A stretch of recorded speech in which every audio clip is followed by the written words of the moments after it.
Up everyone, welcome back to our channel. In today's video, you're gonna see how to get permanently disabled Facebook account back. So to do that, let's head over to our Chrome browser. And once you're there, just head over to Facebook login or facebook.com. And in here, all you need to do to get your Facebook account back is to give your mobile number and email address and enter your account's password and then just log back in. Otherwise, you don't need any other confidential things to get back your Facebook account back. As it is disabled or deactivated, not deleted, you don't need anything else. Even if your account was deleted, but if it was within the 30 days of buffer time, you could get your account by just logging back in.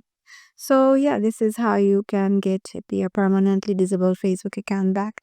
Hope this video will help you out and we'll see you in the next video.